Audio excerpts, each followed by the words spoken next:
Welcome to the very first episode of Baby Steps with Christ. I'm your host, Lee Trupin.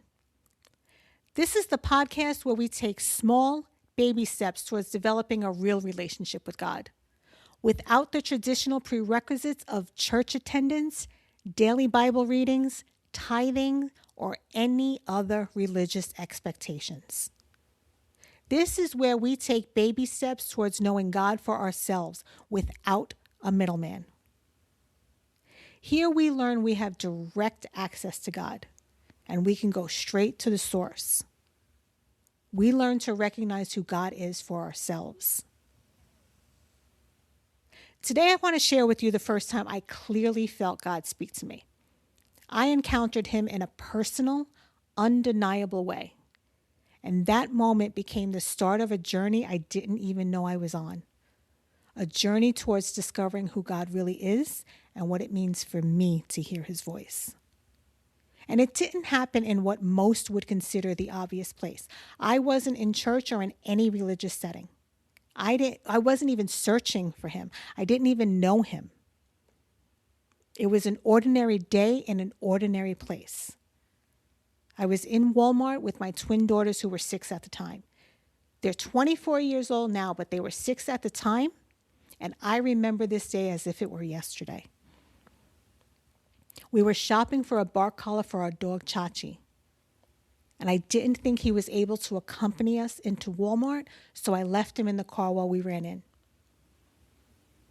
And as I got to the pet department, I had this overwhelming feeling to go check on him. And I tried to ignore it, but I could not shake this feeling. It was persistent and it was urgent. Finally, I gave up trying to fight it, and I grabbed my daughter's hands, and we ran for the exit. And as I got close to the exit, I saw this cute dress I just had to look at. And as I'm admiring this dress, the feeling to go check on Chachi intensified. And I dropped the dress, once again grabbed my daughter's hands, and ran out in a panic. I had no idea why I felt the way I did.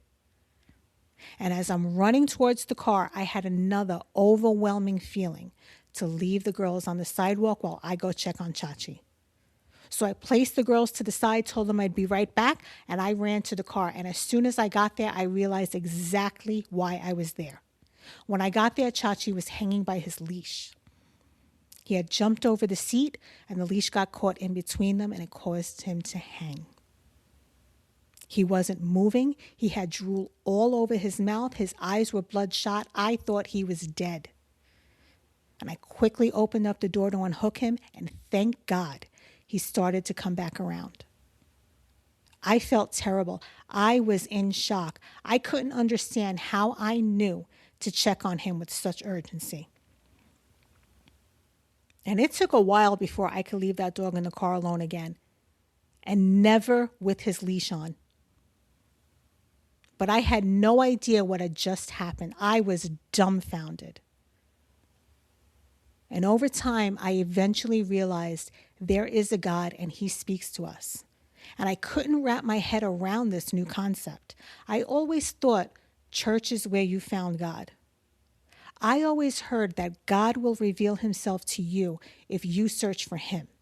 Well, I wasn't in church and I wasn't searching. But he found me and he introduced himself to me.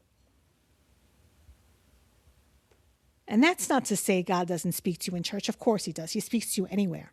As a matter of fact, I was in church when he told me I would write my book, Dear New Believer, Love God. And before I get into that story, I want to be very clear about something. Just because I say it's not mandatory to go to church, read your Bible every day, and tithe in order to develop a relationship with God, I'm not saying that you shouldn't do these things. If that's what you believe God is leading you to do, then do it. If that's what you want to do, do it. I'm simply saying that these things are not a must in order to know who God is. Like I was saying, I was in church when God told me I would write my book. And by this time, I had already been introduced to both God and Satan. And I'll go further into that story in my next episode. But I was in church in the middle of my spiritual battle when God spoke to me. And I had unintentionally invited Satan into my life and given him complete control over me. I was a mess. I was attending church regularly in hopes of being set free from Satan's control over me. And on this particular day, I remember sitting there angry at God. Here I was doing everything I thought I should do to be set free from Satan's control over me. And nothing was working. Man, I was pissed at God. I blamed him for the situation I was in.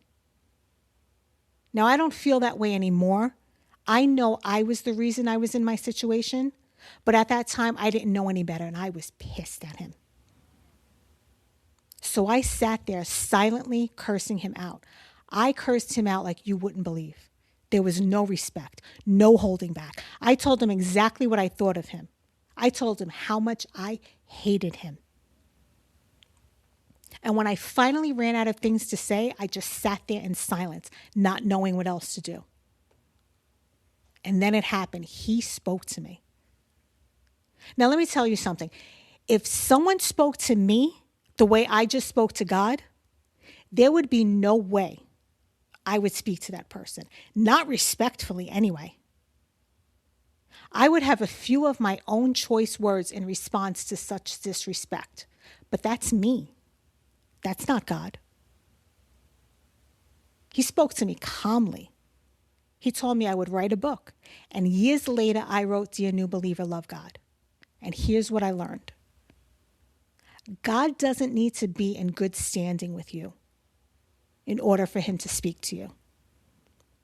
He can handle your anger. He can handle how you speak to him. And that was a completely new concept for me. I always thought it wasn't okay to be upset with God.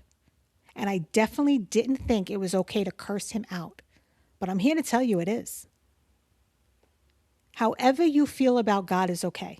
Tell him about it. He already knows, but tell him anyway. And then wait. Wait to see how he shows up. I can't explain how I know when God speaks to me. I just know. Because through my experiences with him, I've learned how he speaks to me. God will communicate with you in a way that captures your attention. And as you build your relationship with him, you'll begin to recognize his voice more clearly in your own life. It takes time, it takes practice, but it is possible. You can learn how God communicates with you personally. It's my prayer that something in this episode stirred your heart and encouraged you to take your next baby steps with Christ. I invite you to download my free guide for this episode. It's designed to help you take simple, daily baby steps with God throughout the week. It's designed to help you develop your own relationship with God. And you can grab it at my website at babystepswithchrist.com or click on the link in the show notes. And I hope you'll check out my book, Dear New Believer, Love God. It's available on Amazon. And if this episode resonated with you, please like it and share it with someone. It really helps others find the show. And I want to leave you with this. You can't understand what's being taught in church and in the Bible without first knowing who God is. And you get to know him through a relationship. And religion isn't relationship. So together, let's take baby steps towards building a relationship with God at your own pace, without any pressure. Tune in next time where I'll share with you my encounter with Satan, because knowing your enemy is just as important as knowing God. If you don't recognize Satan's tactics, it can be detrimental to your walk with God. I found this out the hard way. Thanks for listening. Until next time, I hope you'll take baby steps with Christ.